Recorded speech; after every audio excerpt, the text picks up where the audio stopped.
Hello and good morning, everyone. Welcome to Dungeon Boys. Welcome to the podcast if you're listening. Welcome to the YouTube video if you're watching. Like we said in our last episode, we are now recording with it being a podcast in mind. So, to begin, we'd like to ask you, if you enjoy the show, if you're enjoying it so far, please be sure to leave us a review on iTunes and subscribe there. It just helps the show to get seen, so we appreciate you. As well, if you really like our show, you can visit us at patreon.com/tankmedianetwork to donate if that is something you choose to do. We're, like I said last time, we are not necessarily we're not trying to make a salary here. Just if you enjoy what we do and you want to toss $1 our way, feel free. Follow us at Tank Media Games for updates, as well as some other things we do on the channel. And without further ado, let's get into it. Last week on the show, we did some shopping. Mm-hmm. We had an encounter with orcs. Jack Law's identity as orc killer extraordinaire was possibly almost revealed, but with a good intimidation check, we avoided it. As well, the party bought some weapons from a blacksmith named Krong, some robes for Birb. Birb has new clothes now. He's got a white robe on. Birb is fully pimped out. Yeah, screaming mouth blade. Yeah, he's got a. Wait, was there a name for it? Yeah, the screaming sword. I think was what I called it. What they called it. You know, screaming mouth blade is better. It is. Mm-hmm. It'd be cool if like the blade was actually just like there they are. Lips. Yeah, like the sword. Either just like actual lips or just like really stretched out where the end was. Yeah, the sword's called the Screaming Sword. So Birb now has a sword that whenever he unsheathes it, emits a sonic damaging noise. And so we bought some magic items. Those will be revealed as you use them. We had a shopping trip last time. I can control butterflies. Yeah. Grim now has the power to control, attract butterflies, not control them. You can control one insect. Yeah, just come to me. You can control one insect at a time. Interesting stuff. Good episode last time. Had some character development. So we are still.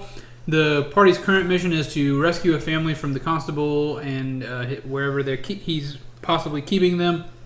But in the end of the last episode, they noticed that there were some slavers that were selling gnomes. Arlo is a gnome, but he did actually not notice them. But Grim, being the righter of wrongs that he is, despite this not being an illegal practice, has gone over and has essentially threatened them. The last thing that was said, he said, "You're not going to make any money off of this deal." And that is the last thing that was said last episode. So we'll get back into it. So Grim has said, "You're not going to make any money off of this deal." I would assume you're trying to intimidate this man. I can do it. Okay. Would killing him intimidate him? That is a mighty 8. Okay. Oh, it will get worse from here. You're getting to it. All right, so he is not intimidated. That's fine. Actually, in exchange, he is going to pull back They both pull back their cloaks a little bit, their ponchos, and reveal very large scimitars there. And they say, "You wouldn't want to start any trouble." Sorry, I gotta remember how that. "You wouldn't want to start any trouble here where everyone can see, especially since we're doing it nothing wrong, would you?" I quietly want to cast Fog Cloud. Okay. Fog Cloud. What is Fog Cloud? Fog Cloud. Just from the rear. A 20-foot radius sphere of fog centered on a point within range. The sphere spreads around corners, areas heavily obscured. Lasts for the duration, which is an hour. Okay. Unless moderate wind comes and blows it away. But we're in like an alley kind of thing, so. Yeah, there are people walking around, so. And I rolled 20 to stealth into the fog. Oh boy. As this is happening, if you didn't want trouble, you shouldn't opened up a trouble box, friend. It says, as you're saying that, he says, "Trouble box, what trouble box?" And this way, like, fog just begins to think. He begins to think. He says, "What's going on here?" As that happens, I'd like to try and tackle the one that was near me. I'm imagining it's like stall guy wall, and I want to just like. Excuse me. Sorry, what now? Or not.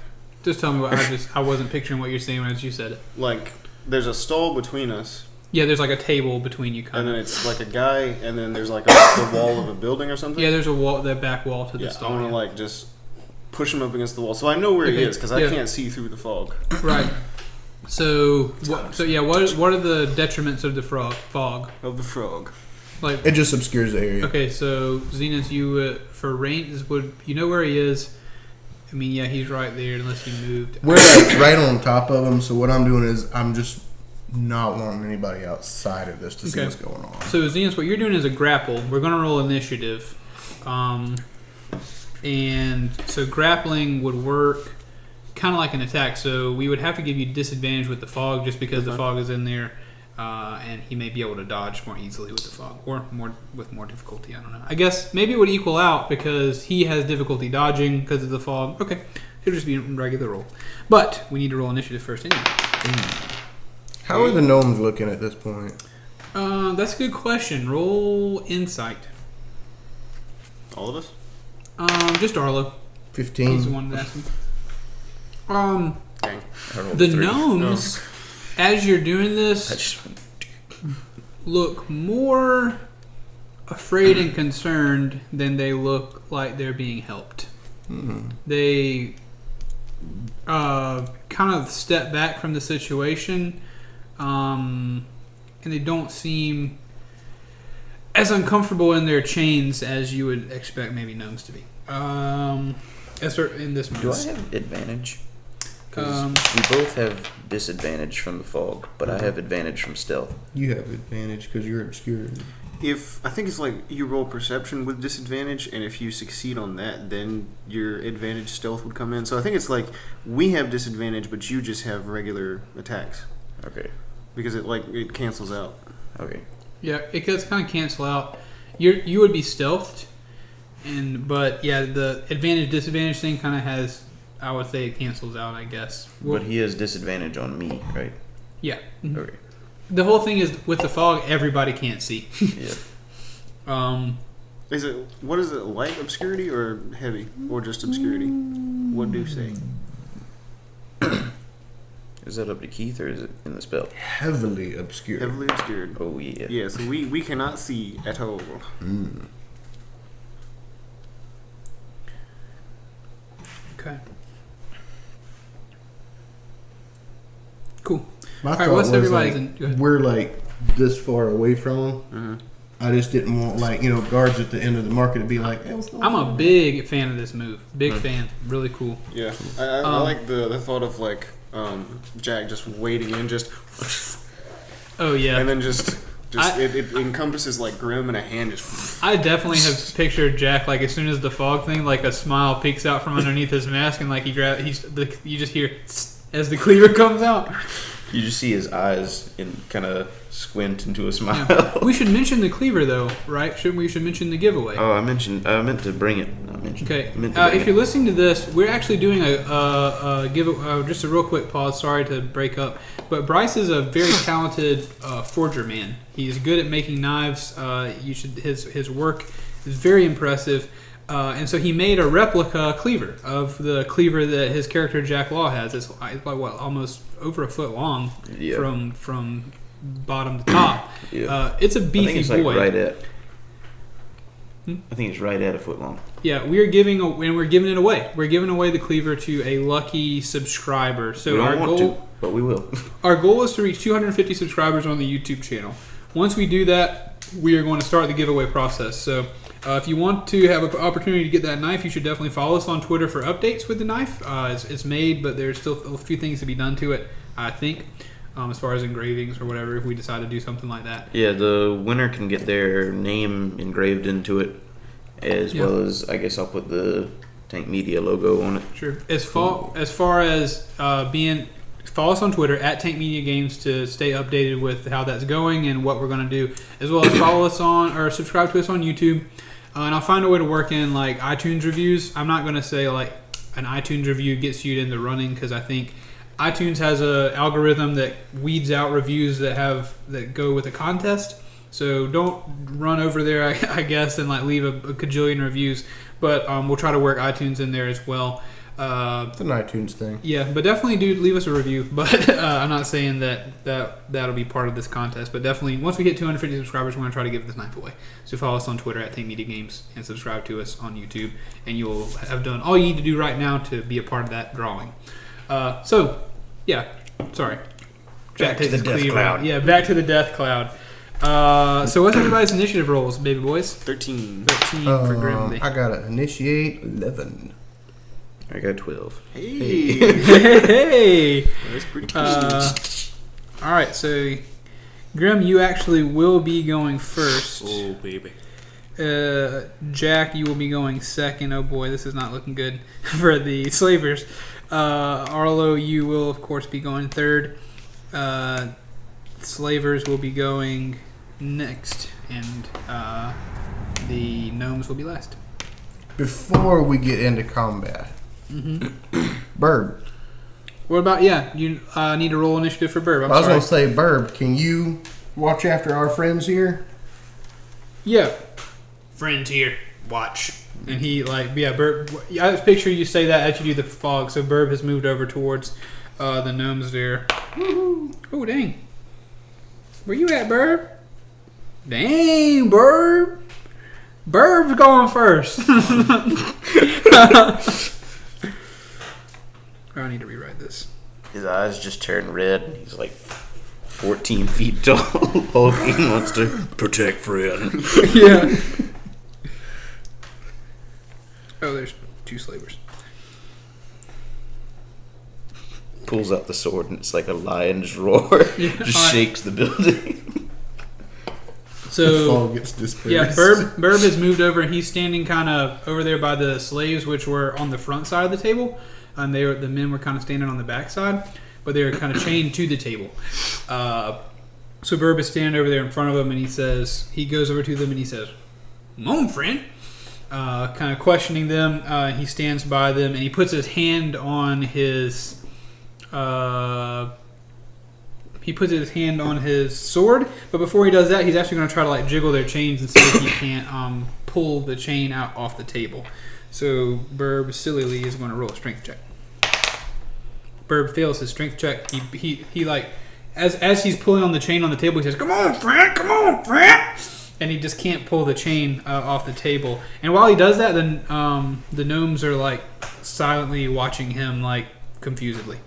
Grim, and it's your turn, sir. Just strength. Yeah. So that'd be a grapple. God, I used to know how the grapples worked. I think I roll a strength check to get out of it when you try to grapple him. So I guess you roll to hit, or roll as a contest. I forget. There's a strength contest. No, actually, I think it's. I was trying to look it up. I make an attack roll, and then I think you make. Oh, that doesn't make any sense. That would be a contest. Yeah, I think it's you use dexterity or strength. I need to get a better compendium. We're about to find out. Skeletal in nature. Bryce, tell us about the knife. Describe it to us real quick. The knife is, like you said, about a foot long. I know I tried to draw out the original design on a piece of regular printer paper, and it would not fit. It is a cleaver. The blade's about 4 inches wide. The handle's just as long as the blade. That's a feat. I need to feel. High carbon steel, and it will be shave sharp when you get it, if you get it. The edge is curved, so you can get a good rocking motion on it. It's got a long handle for chopping, and it's got a structure on the back meant for breaking through bone. Nice. If you actually choose to use it as a butcher's cleaver, it would certainly part a chicken into many pieces quite easily. It's also very well balanced, right? Like in the center, so you get a good... If you put a finger right in front of the handle, it is balanced on both ends. Dude, I'm dying on the grappling. I'm trying to figure out where the grappling is. I said it's balanced on both ends. It's redundant to say that. Yeah. It is balanced. All right, we're gonna roll. It's even more balanced on the front end. We're gonna fumble our way through the grapple. God, that feels like a pretty rudimentary thing that I don't know. I mean, if I could just punch him in the face. Classic punch. Classic punch. Roll a strength contest, and he's gonna roll against you to try to escape your grapple. So you're coming across the table. You're leaping across the table horizontally. Okay. Tell us about grappling. When you want to grab a creature or wrestle with it, you can use attack action to make a special melee attack, a grapple. If you are able to make multiple attacks with a grapple action, this action places one of them. Target of your grapple must be no more than one size larger than you, and all this kind of stuff. I'll tell you after the episode. Remind me though.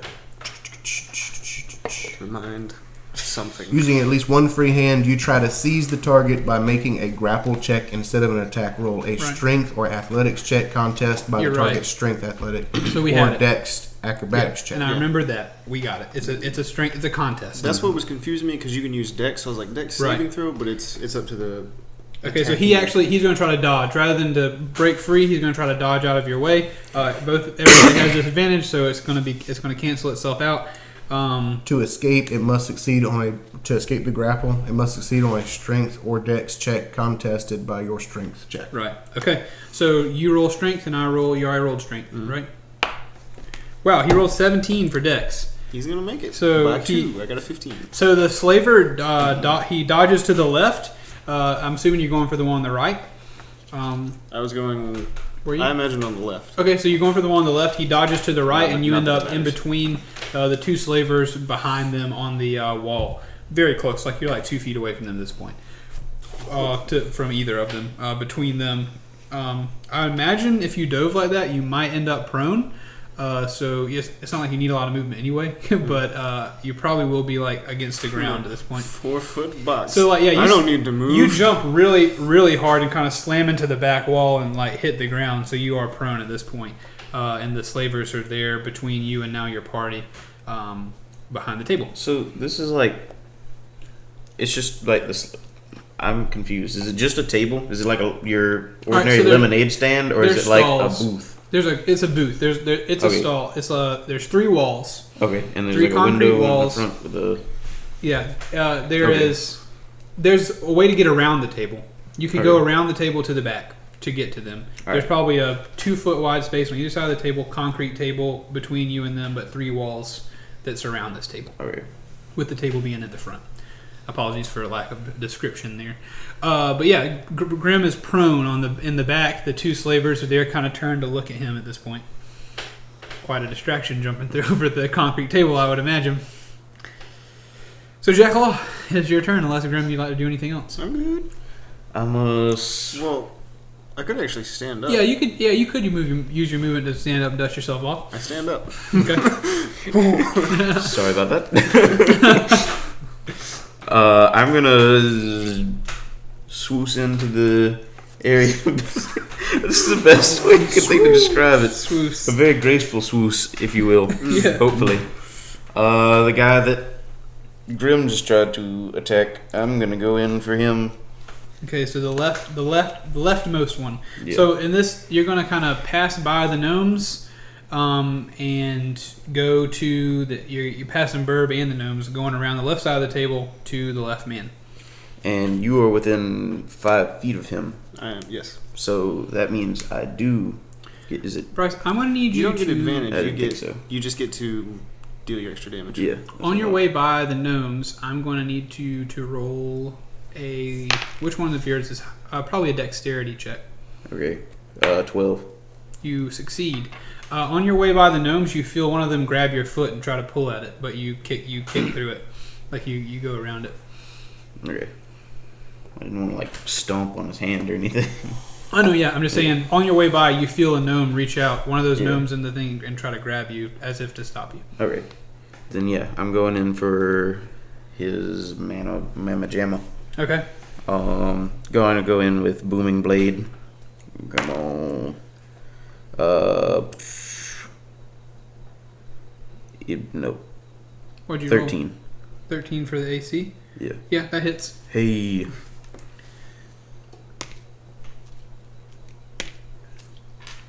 Boy.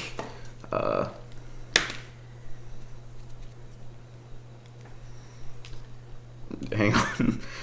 Math is hard. Math is escaping me this early in the morning. It is 6:47 a.m. recording time. We arrived 18. Here at 4. 18 damage. And he'll take another D8 if he moves. All right. How did he's moving away? What's your attack look like? How do you characterize this attack? He just kind of like He's back against a wall, right? He's facing away from you, looking at Grim, whose back is against a wall. Grim is back against the wall? Yeah. I tumbled into the wall. Then I think, like, maybe go in, like, really low and, like, swipe at, like, the backs of his knees or something like that. Ooh. Okay. All right, so you go in and you swipe at the back of his knees, and you're really almost unseen doing this. And when you do that, he shrieks with "Oh no!" And you get him in the back of his legs, and you do cut both his femoral arteries on the way by. You go a little bit higher up on the thighs, and like blood just shoots out of his legs, and just he just like coughs and just the energy leaves his body, and he slumps to the floor, like on his knees, kind of still vertical. But he's definitely dead, and you killed him. I wasn't expecting that. Yeah, you killed the slave. Like they weren't wearing a whole lot of armor. They're just they're. And when you do that, you hear the one other slaver sees it, and he goes like, "No, this wasn't supposed to happen. This wasn't. What do we do?" And he looks to one of the gnomes, and one of the gnomes says, Stop! We'll come clean. We'll explain what happened. We'll explain what was going on. Please, just don't kill any more of us. I'm gonna use my bonus action to hide.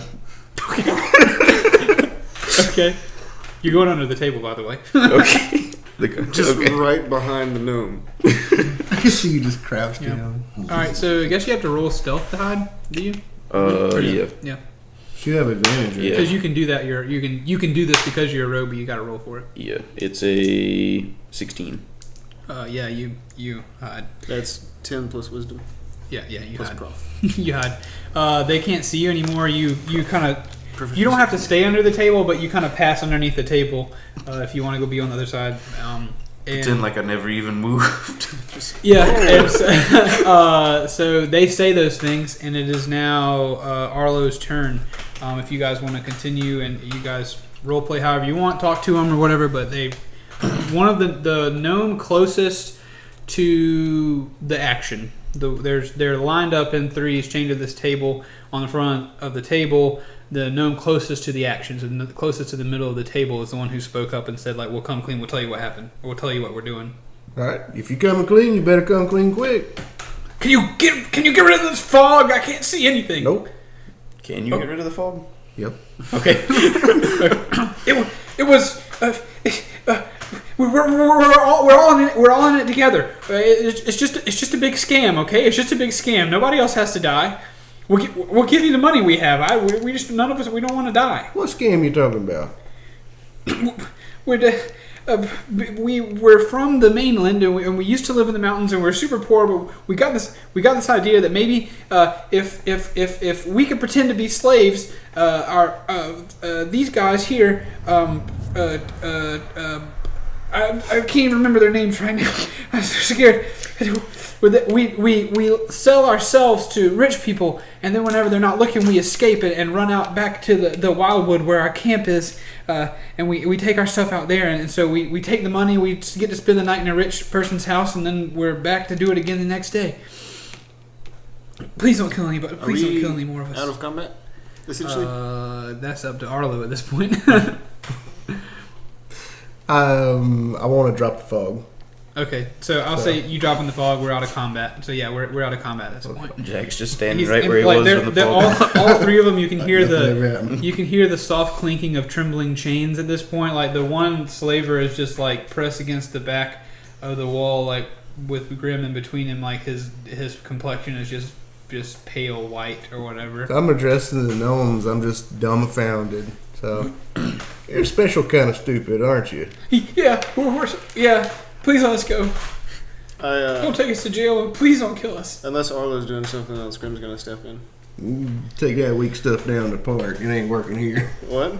Take that weak stuff down to the park. It ain't working here. Okay. Maybe the squirrels will care. I wanna. Is the other slaver in between me and them?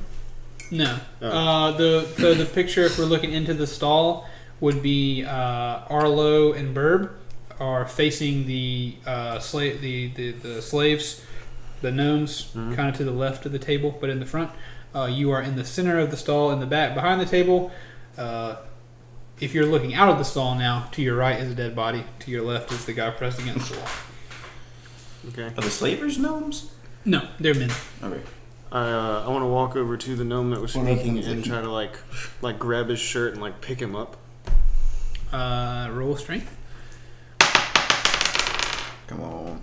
That is a 14. Oh yeah, you can pick up a gnome with that. He's really not trying not to get picked up, I guess. Gnomes are like 30, 40 pounds. Oh yeah, you can pick up a gnome. Yeah, I mean I can hold the hammer, so Throw him 10 feet in the air. he is just shaking like, please just let us go. I pick him up and kind of hold him close. I'm like, this is not a game. Do you understand? And I like point him to the body. People die for this. He doesn't even speak. I slam him back on the ground. Okay. And he like takes a he takes a. Can we go? We'll never come back. We won't even come back to the city. We'll go out into the woods and live our lives in the woods. We'll never come back. We won't cause any more troubles. Just let us go.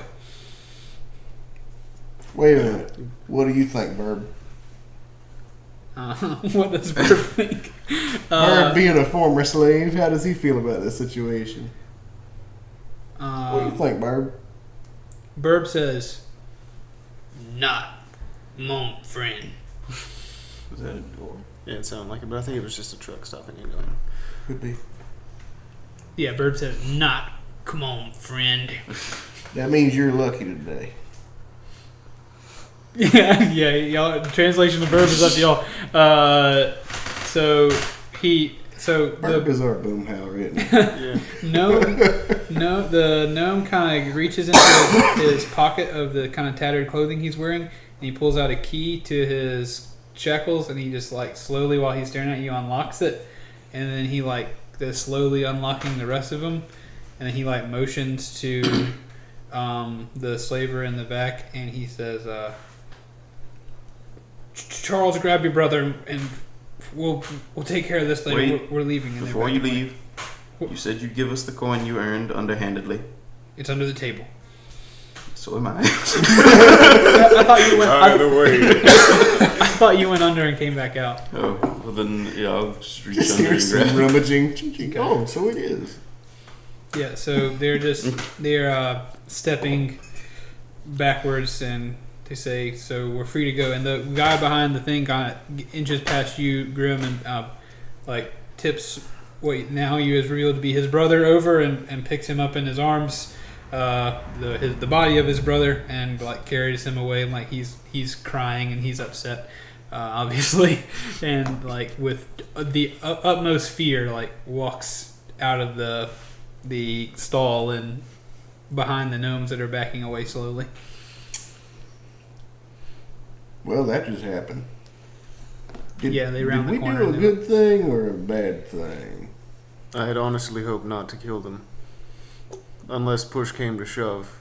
Well, there was some pushing and some shoving and some slicing. I had not expected to kill him. He was weak. This did not play out as I expected. We have a job to do. Moving on. Okay, Burb goes, and Burb is pretty alarmed as well. Like, he walks behind the table, and he kind of kicks at the blood on the ground, because there's a big pool of blood, and he kind of kicks, and he just kind of introspectively looks at it, and Burb is a little perturbed. He doesn't like looking at that. He comes with you guys. How much money was it? 500 gold. Oh, sweet.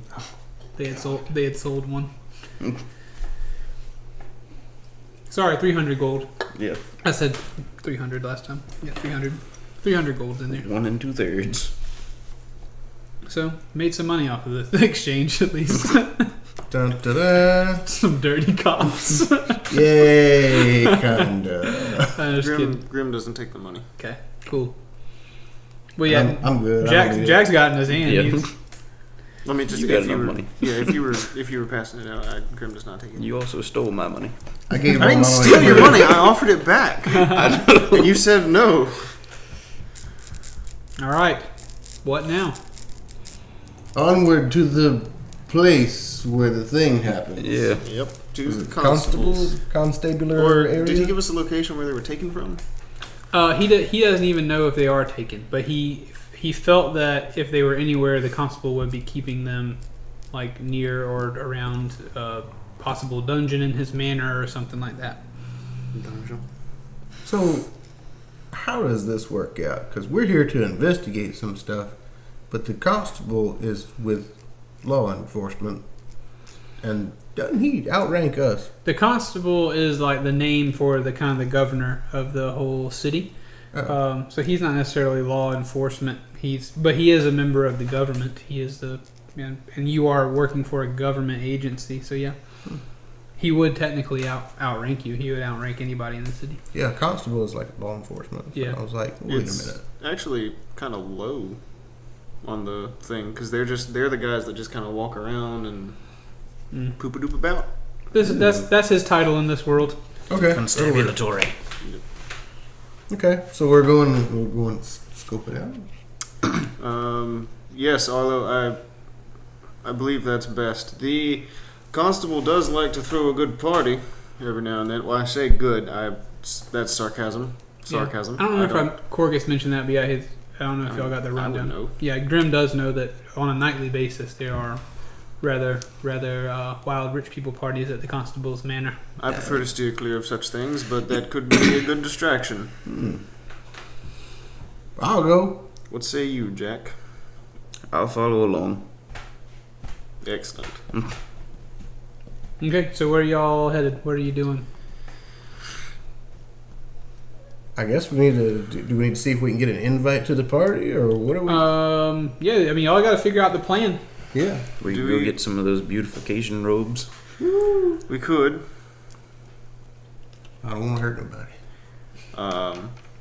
Jack, you are the most stealthy of us, I believe. Would you care to reconnoiter,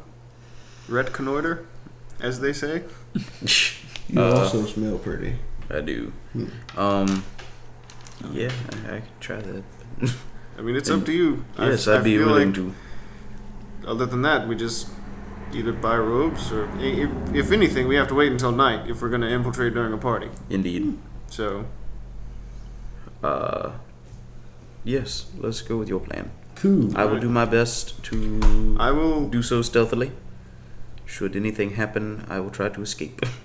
I will approach the door and try to cause a slight distraction for you. Very well. I'll go with Grim on this one. I could be a little bit distracting. Just a little, Arlo. Just a little. Ever so slightly. Burb has a sword that screams bloody murder. Just, sir, would you care to check out this bird's sword? Just for 10 minutes. That was a very metal scream. You just Yeah. It's like a sword in the stone thing. It's just stuck in there. Nobody can move it. It's like the smoke alarm. Nobody can turn it off. So we gotta wait till nightfall, right? Bird, while y'all are talking, he moves over to Jack a little bit, kind of between Jack and Arlo, and he does say, "Sneaky." Yes, I am very sneaky, Burb. Or what he really says is, "Too sneaky." Some might say. And when you hear him say "too sneaky," it sounds like that his old master, that voice. Are you saying you're sneaky, Burb? Bird, too sneaky. Maybe Burb should go with you, Jack.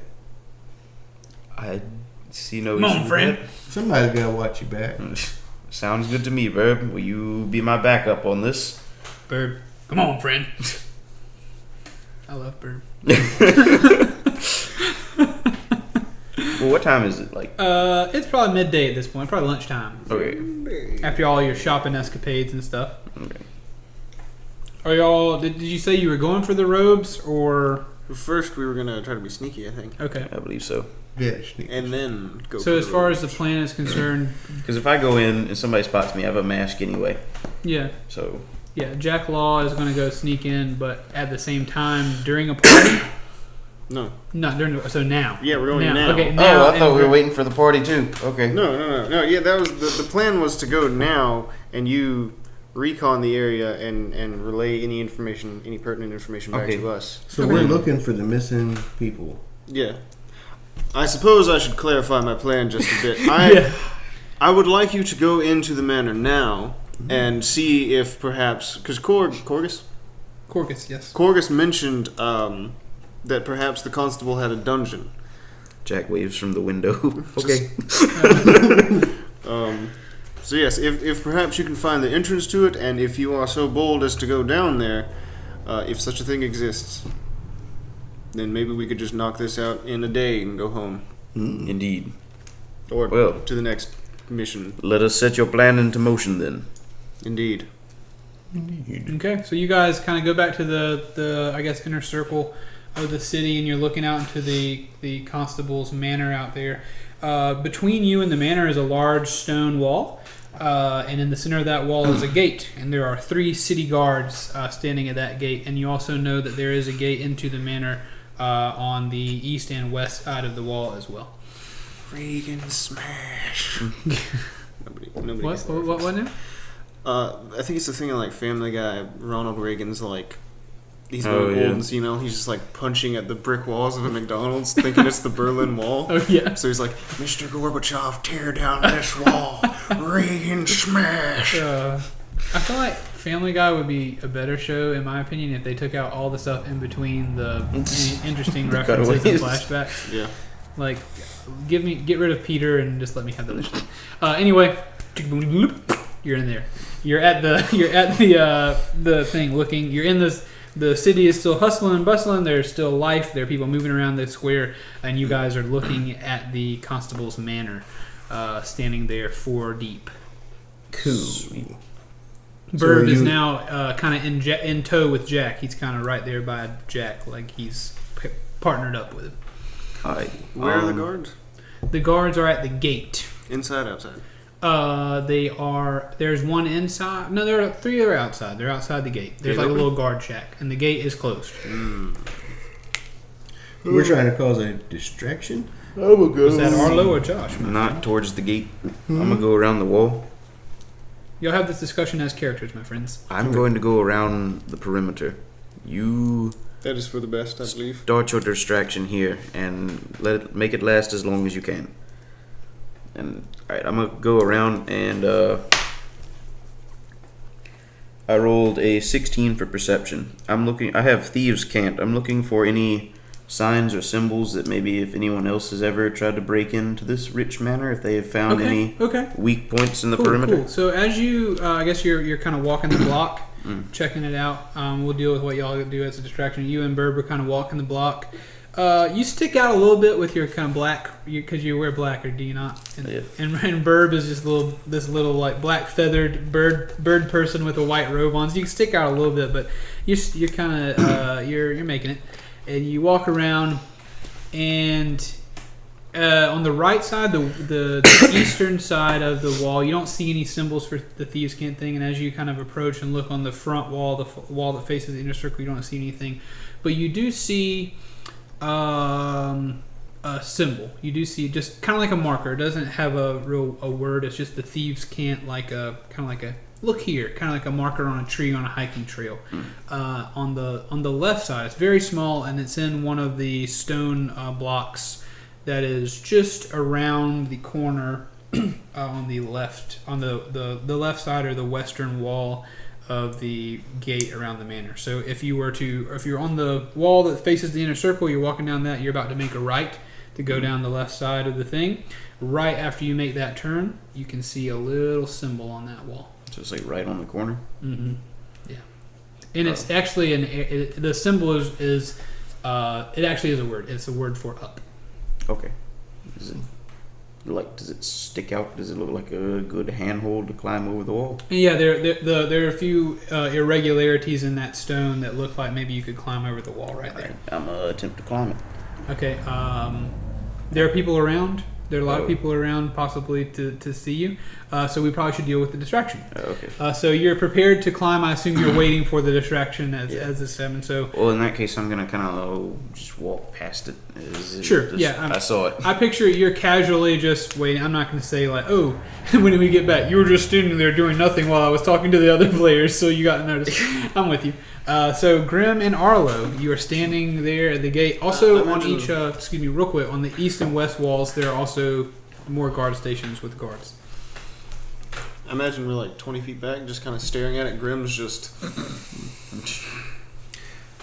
Although, what... This fellow is a collector, or he like looks for like rare critters and stuff like that, doesn't he? You remember? I believe so. Yes. I could be a critter. Could you be a rare critter? How about Giant that big frog. old giant toady frog? Perhaps. Could you be anything different? What kind of difference you want? Something a bit more unique than a giant toad. I'm just...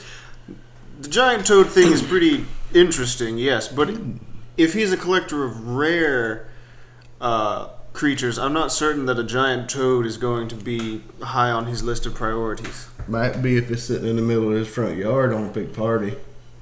Maybe. What are kinku? Bird people. They're not creatures? They are humanoids, so they probably fall outside.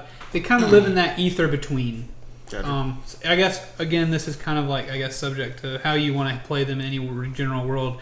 And I've played him certainly as a simple race, concerned with few things other than having their freedom. Grim is going to search his memory banks. What His mother could become. Oh, daggone! They don't have a thing for that. Yeah, search through your memories. I would say if you want to roll like a nature or something that you or insight to know what you've seen that the constable has touted as being some of his favorite creatures, or if you remember that whether he likes large things, small things, whatever, you know. I was just Redfish. Grim's bluefish. mom. Yeah, is, I know what you're doing. I was just saying if you wanted to also think about that, I'm just giving you an 8. 8. And you're rolling for what I just said. Yeah. Yeah. I mean, you've lived in this city a good long while. You know that the bigger the better with the constable. It seems like he has a carriage that sometimes rides through town with a giant cage on the back, and sometimes it's just if he can't find something exotic or strange, he just brings back the biggest thing he can find. A lot of times he brings back large things because he has such large parties. And you know that sometimes he'll bring back a cage full of deer because it's venison night at the party or whatever, and well, they got to feed those folks. That is the largest I've got. A giant toad? That I know of, yeah. Can you become a giant elk? I think that's a thing. Yeah, that is a thing. I can. I think I have seen that elk before. But are you out of character? Is that within your Yep. CR range? Mm-hmm. Dope. I would imagine you can make the choice to be a big or a small one. I want to know if you can do one that's like 10 it's feet a tall. specific There's a creature. giant elk. Yeah, Okay, gotcha. Never yeah, mind. it has to be like specific creatures, I guess, unless you house rule otherwise. But this is a huge beast. Nope, So I it's- cannot do giant. Oh, well, that sucks because it's like medium, large is up to like 15 feet tall, and huge is just Challenge. just step over the gate. Just out of the game real quick. I'm checking it out. I think it's challenge rating of 1 or less. Because I'm a Moon Druid. I'm only level 2, so. Okay. Challenge rating. As your guys are I'm kind checking it of real quick. considering a plan, Yeah. you do see, you kind of hear behind you a couple of guards shouting like, "Hey, you kids over there, stop that! Come back here! Come back here!"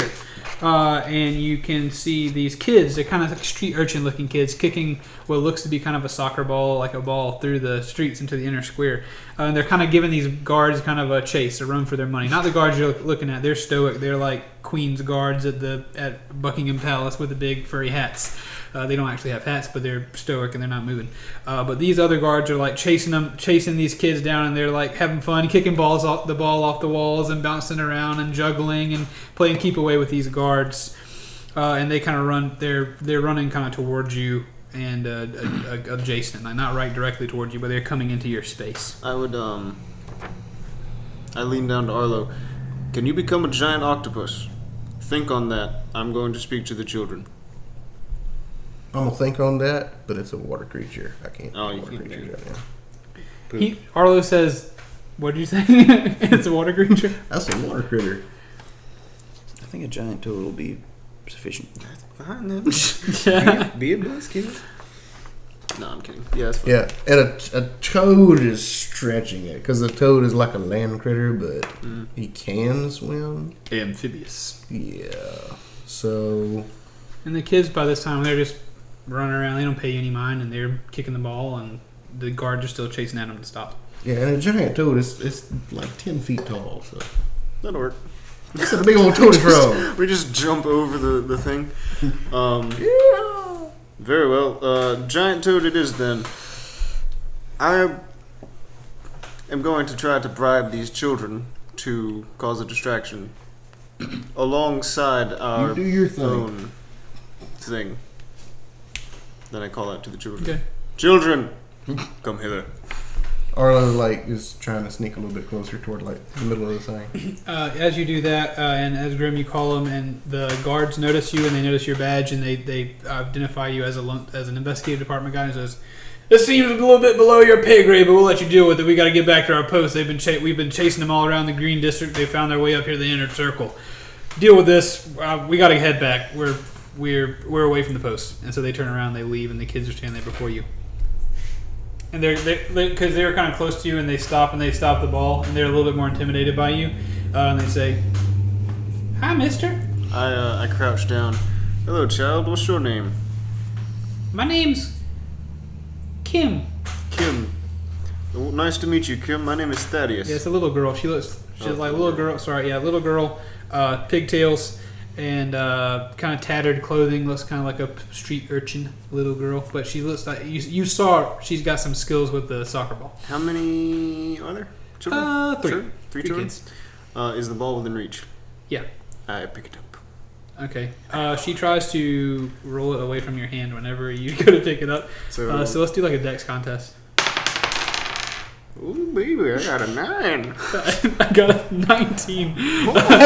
So when you go to reach for it, she does she's scared looking, but her foot is on top of it, and she just rolls it back right before your hand can touch it. She says "Please don't take my ball." I wasn't going to take your ball. I was going to ask you a question. Okay.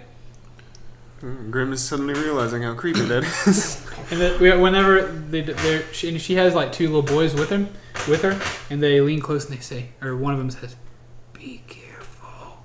And she's still with her head back, kind of her head is back pressed into her neck a little bit, and she's looking up at you a little bit scared with the ball under her foot. Still let him crouched?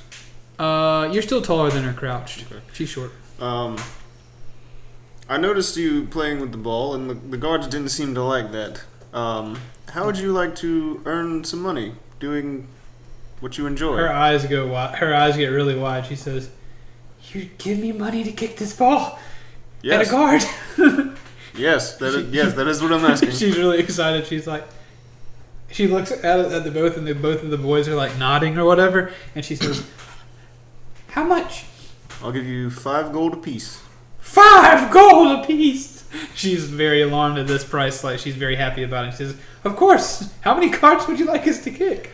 Well, not necessarily kick guards. Just cause a ruckus, if you will, with as many as you can. Okay. But don't get caught. Be careful with this. Be cautious. Which one specifically? There's a lot of guards in the city. The ones around this constable's manor, for one. Okay.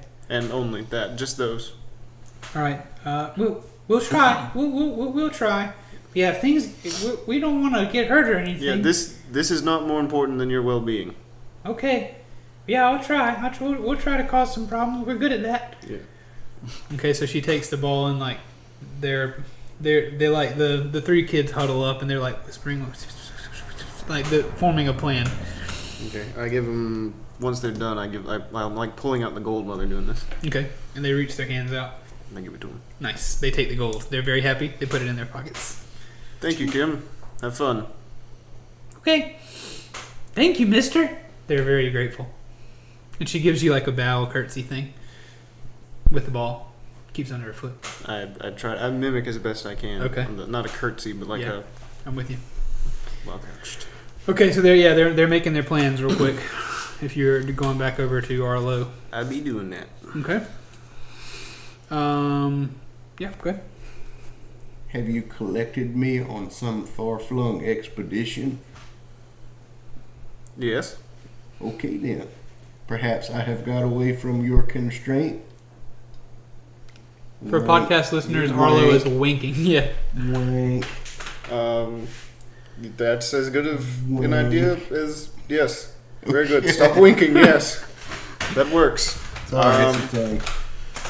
Go find an alley. I will go in the opposite direction, and once I hear a ruckus, I'll come running. Cool. A giant toad bursts forth onto the scene. Okay, so you go to an alley. find a place to stealthily turn into a toad. Jack just walks by again, whistling like. Yeah.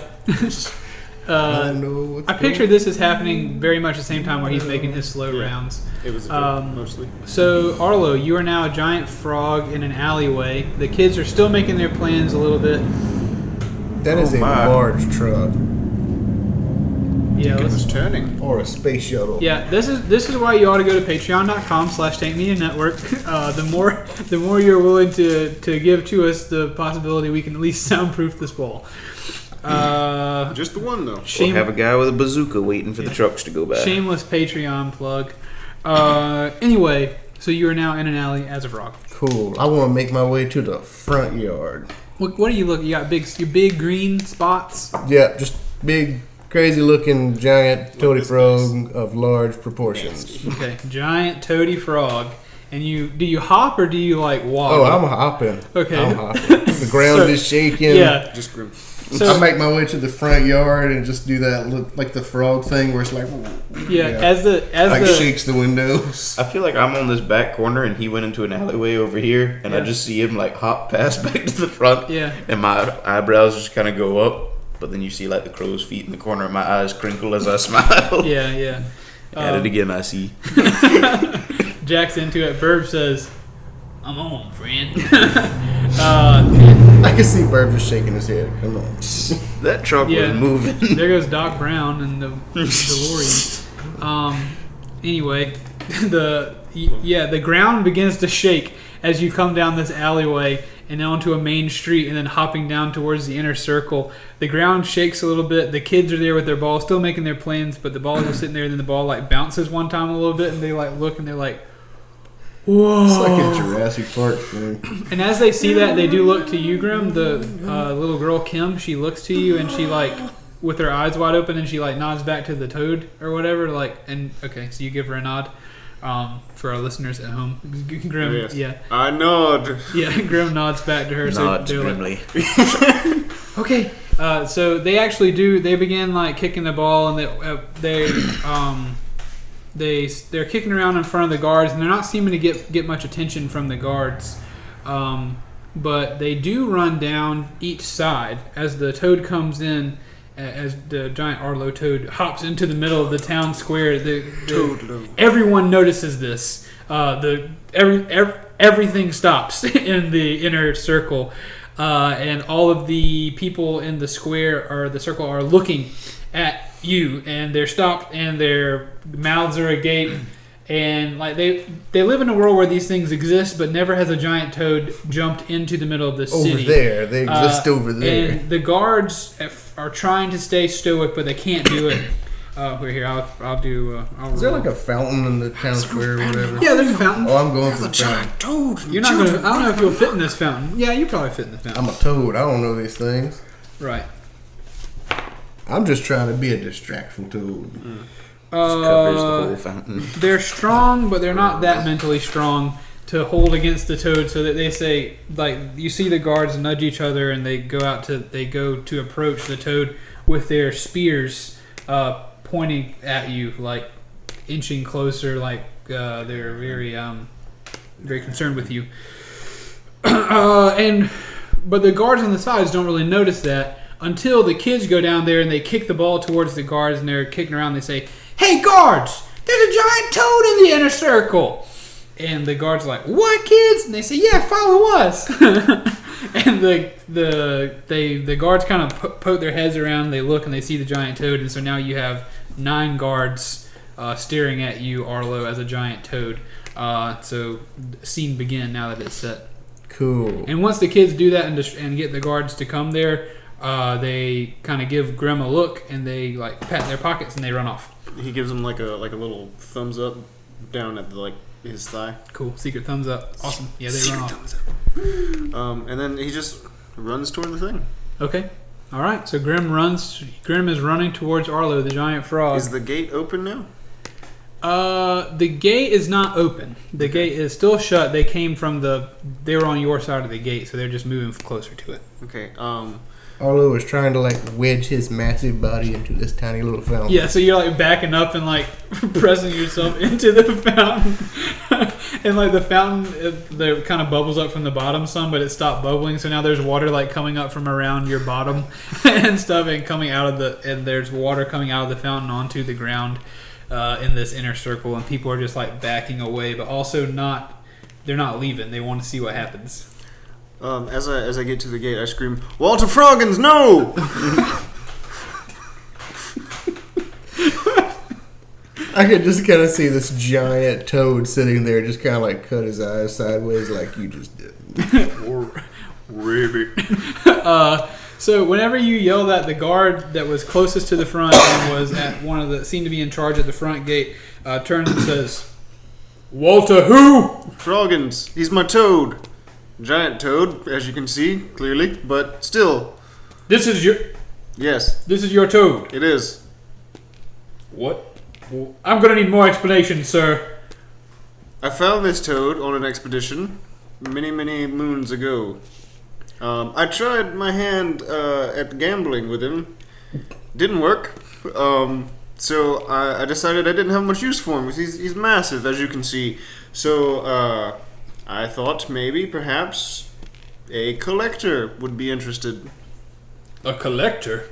Yes. I'm willing to sell him. You know the constable of this land is into large things, large beasts, large animals. Yeah, I do know this. It is unfortunate that Walter Froggins broke free of his restraints on the way over, but he arrived at his destination. Well, There's a little string attached to it. He seems rather docile now. He will remain so, I assure you. What does he eat? Just processing. Pull for the truck. Sir, what do? You talk about expeditions. I am currently a member of the LID now, but in my younger days I traveled. Just to travel. No real reason. Aimless and free. And you've kept this frog this whole time? I found him on the return journey. I want to climb up out of the fountain, and I want to go and sit next to where Grim is. He does seem to water just flowing everywhere. I try to reach out and pat him if I can. Yeah, you do. I don't flinch in the nose. Yeah, you just pat him on the side, and you see this fleshy frog body go in when you pat him.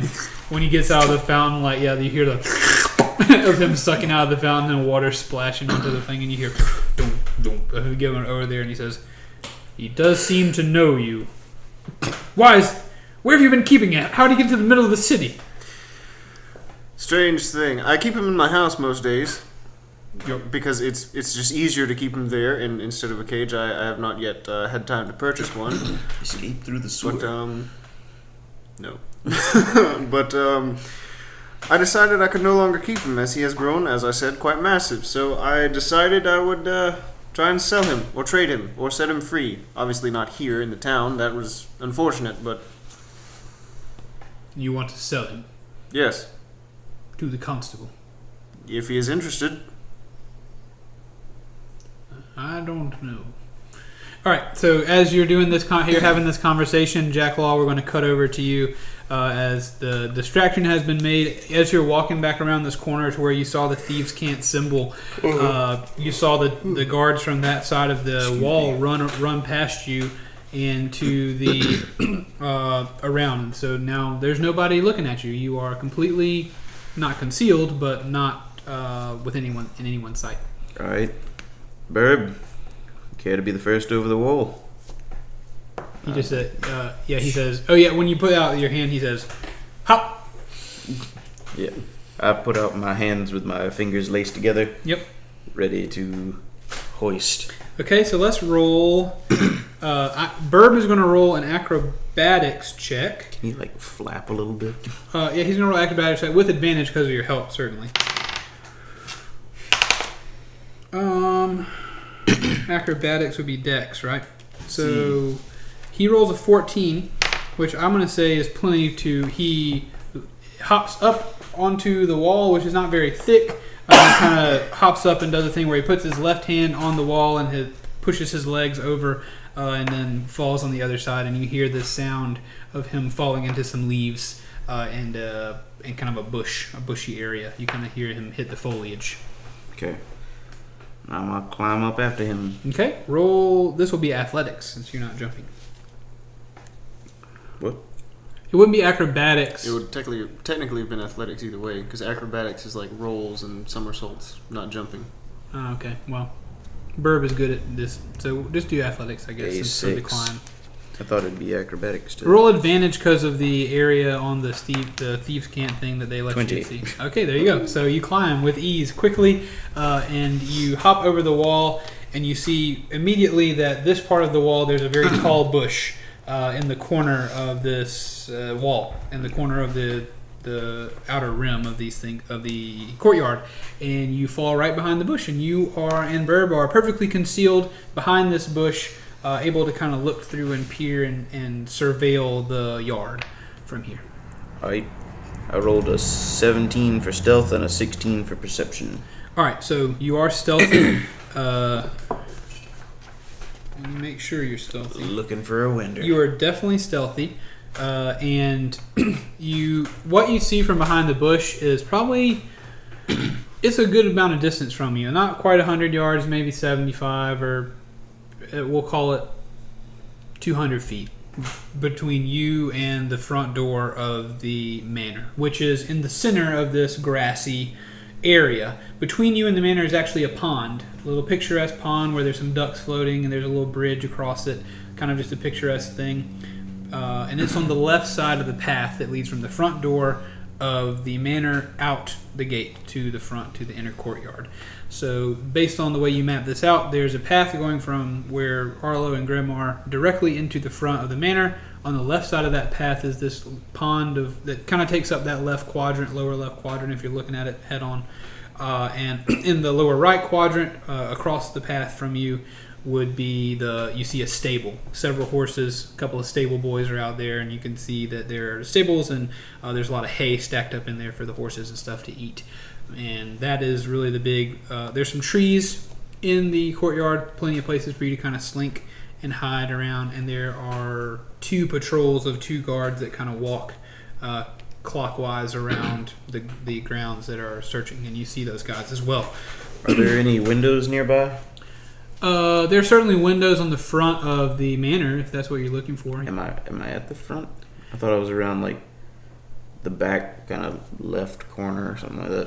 All right, so if let's map it out, I guess, and look at it like we're looking at it on a sheet of paper. Mm-hmm. So the manor is at the center, surrounded by really like a 200-foot wide grassy area on all sides, all 4 sides. Okay. And then there's the wall on the outside.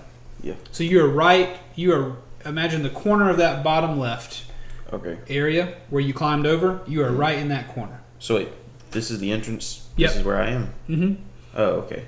Yeah, so you are so there's you in the corner of the gate. I thought I had gone like all the way around. No, I'm sorry. Yeah, you are on the... you're going around too. If we're looking at it, you're on the south end. Okay. Which would be where Arlo and them are as well. All right. So and there's no windows on the side? Yeah, there's windows on the side. Okay. I would just say to get closer, you can get a better idea of. So you do see windows on the side. You see a couple doors on the left side as well on the bottom floor. It's a 2-story building. I should describe that as well. The manor is a 2-story manor. It's got big stone walls, but at the seams of these walls there are great wood pillars that hold this building up. It's got a big arched ceiling, and it's just a very stately residence. Do I see any more thieves' cant symbols? You don't see any more thieves' cant symbols from here because just between you and the manor is this pond and kind of this grassy green gardenish more area than it is a place to put a thieves' cant symbol. I'm gonna try and slide over to that west wall. Okay. Cool. Are there any particularly dark windows? Looks like they are not. It's daytime, so Occupado. You had a good perception roll. So let me look at my little map of the area so I know where everybody's at. Loading. Yeah, it's taking forever. Wall is 10 feet tall. Wall is 10 feet tall. I guess so. Yeah, it's fairly tall. So yes, on that left side, you see there are windows on each on each level, top floor and bottom floor. You can kind of see into what these rooms are. As if we're going to go from the front of the manor to the back, so you're looking at the west wall, so from south to north. On the bottom floor, on the far right, there are no windows. You don't see any windows there. You do see windows on the top floor. Those windows are fairly dark at this point of the day. There's not a whole lot of movement in those windows. You can't really see into them. You can't really see what kind of rooms they are just from being so low on the ground. And you've moved closer, have you not? You said you moved to that west wall? Yeah. So yeah, you stealthed over there. Nobody saw you. The guards had already passed and made their pass. You went from tree to tree. You and Birb both did well. Yeah, Birb also successfully stealths with you. I should have rolled for him, which is lucky that we did that because I was really counting on that. I'm gonna use the bathroom. Okay. Grim is going to stand up real quick while I describe this to Jack Law. Also, you can see there is a window. So the way this is set up is there are kind of two things that jut out, and there's kind of an inner alcove as well on this western wall. You can see a door that comes facing south into that alcove, and then you can see a window into what looks like a very large dining room directly ahead of you if you're looking straight at that wall. You can also, a little bit to your left, see windows that look into what looks like a kitchen. You can see into the kitchen. You can see two people walking around in there that are kind of cooking, preparing things. And above that, you can see windows, and in those windows, you can see a pretty ornate-looking ceiling with, it looks like a lot of decoration. You can actually see some mounted animals on the walls of that room as well, but it doesn't look super well lit. Okay. Wait, that's on the bottom floor? That's on the top floor. Oh, that's on the top And floor. then on the very, very far left, there actually is, so you're not quite at this wall, there is one guard. And Okay. he is standing directly in front of a door that is at the very edge of this western wall on the north side. Okay. So on your far left. So I picture you and Bird are kind of behind a tree, wherever you're hiding, maybe behind a bush, and you are looking at this wall, which has one guard that is in front of that door. Okay. I thought it was up against the wall over there. Up against the guard, The west wall. The west wall of the manor. Yeah, because I approached it. You said I got Okay, yeah. close So to it. okay, if you're up against, you're up against the wall, but I'm you do gonna see that. try and get guard. into that little alcove you talked about earlier. Okay, so yeah, stealth-wise, well, that's your best option too. So you're kind of looking down the wall now, and you see that guard who is facing out. And I'm gonna take a gold coin, and I'm gonna throw it into the bushes to see if I can't get the bushes to rustle a bit. Okay, the bush is kind of in front of him, Yeah. or Just okay. anywhere, just so he'll go and examine. Ooh, gold. Okay, so you toss the coin, and I need you to roll a dex, like attack roll for that.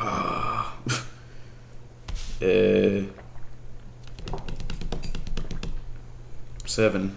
So you throw this coin, and you do get some good distance on it, but your accuracy is a little off. And there's a tree over in this area between the outer wall and then the wall of the manor. And you throw it, and it actually bounces off that tree and kind of towards the guard, and it lands a little bit between you and the guard. And so he kind of turns in your direction, not seeing you. Where?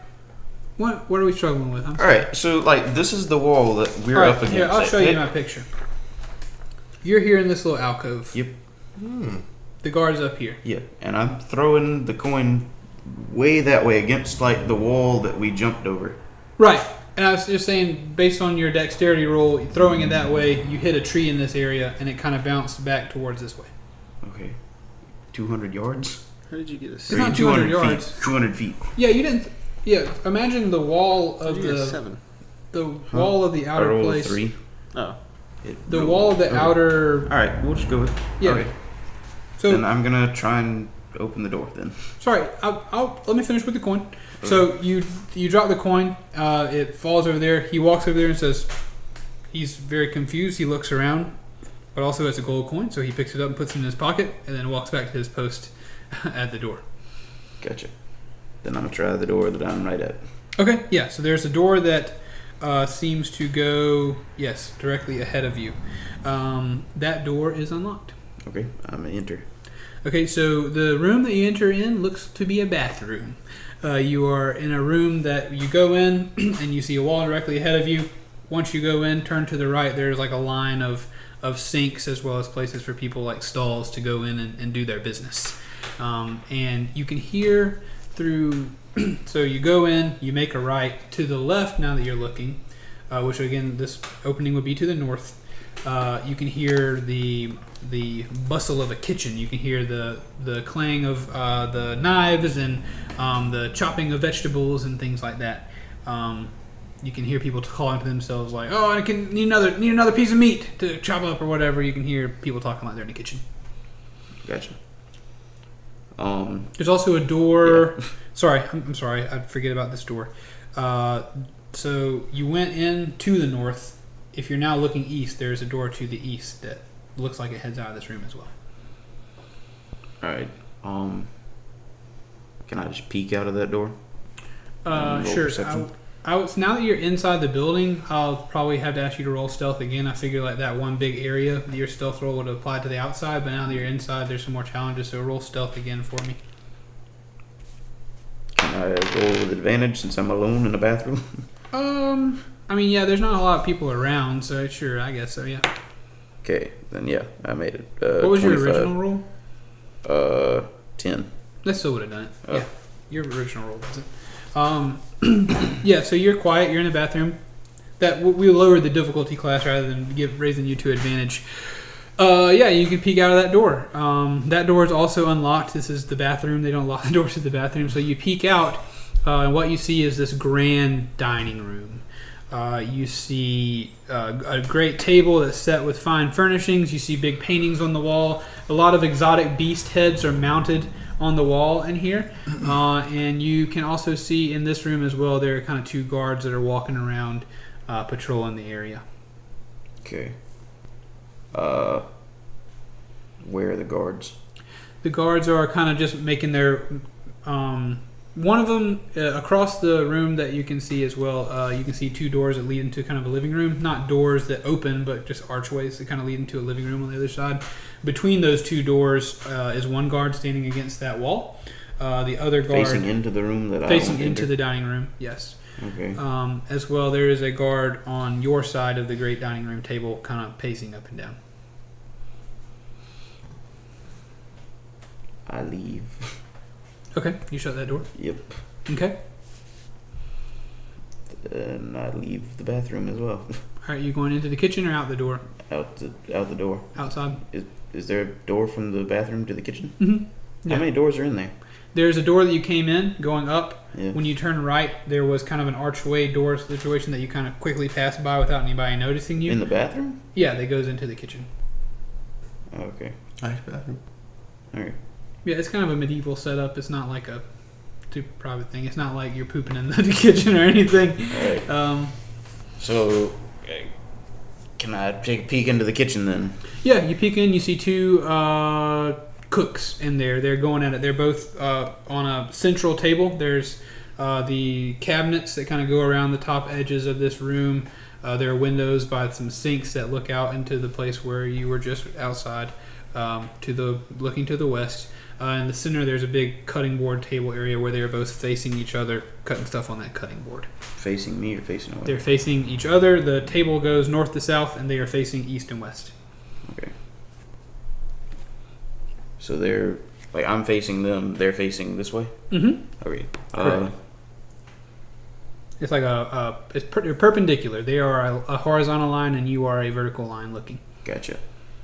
I'm gonna go for the coin toss again and try and throw it into the back corner of the kitchen or something. All right. I don't know, maybe break a jar of flour or something. Sure. Yes, finally. Rolled a 20. So there is a jar of flour in the back corner of the kitchen. It's kind of next to the door that leads out of the kitchen. And you throw that coin, and it goes right into the jar of flour that shatters, and flour goes all over the floor. And so now in the back side of this kitchen, away from you, really as far away from you as they can be towards the outer wall of the manor, the two cooks in there go like, "What in the world just happened? Well, we gotta clean it up. We don't want the constable to see." And this time I try and scoot into the dining room. Okay, so you're passing by these people. We'll take your previous stealth roll, which was good. Or your and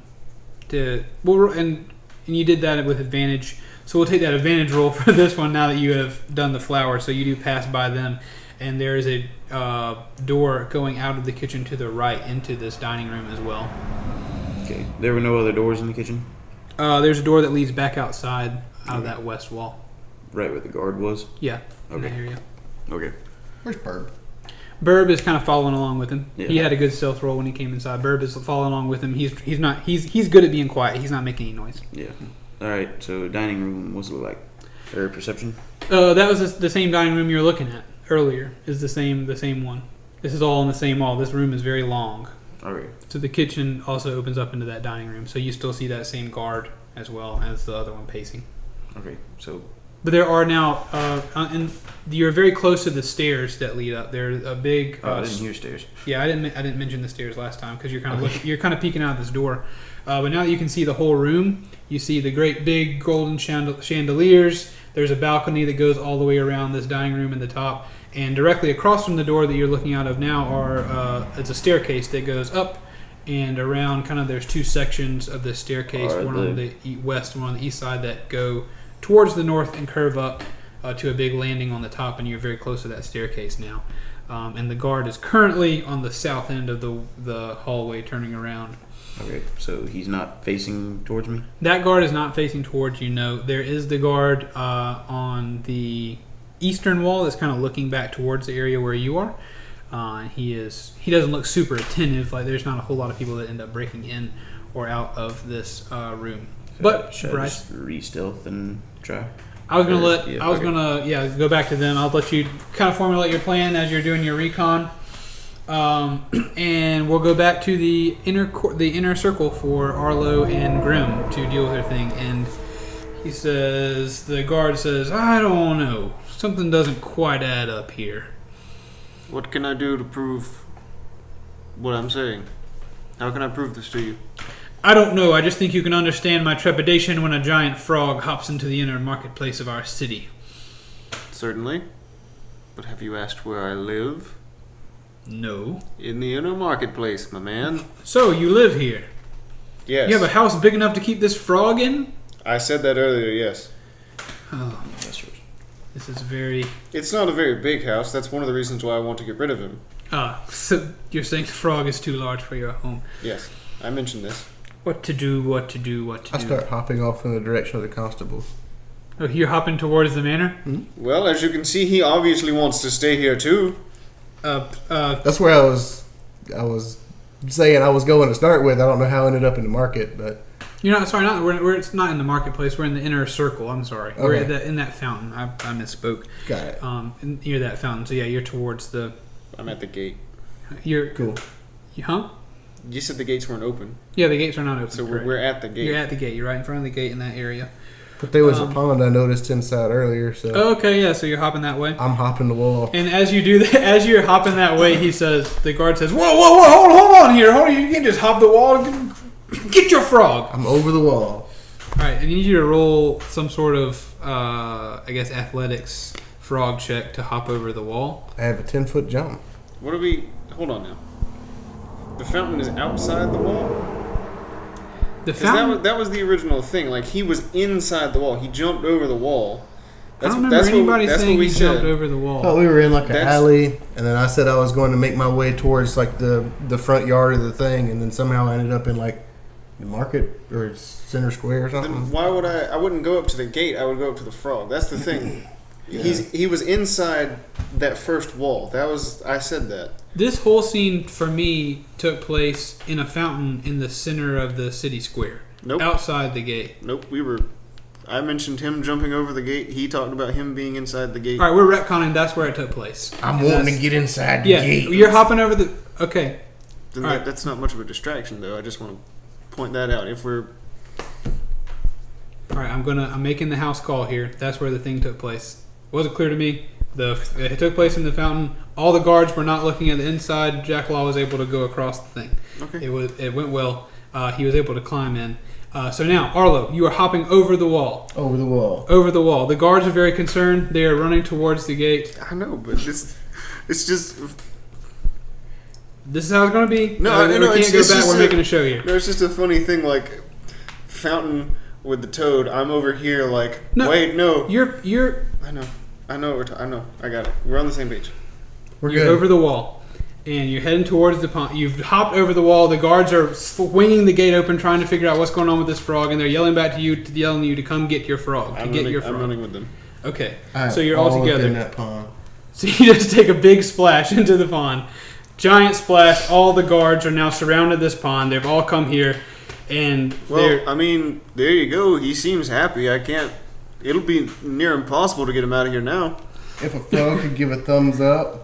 okay, so you're Just like, on his back. Just flipped over, like enjoying the pond. The guards are just absolutely dumbfounded at this point. The gate is wide open to the city square. The gate is wide open to the inside. They're standing around and they say, "Well, I guess I've got to get the constable now." I would appreciate it, sir. He will probably. He does like big things.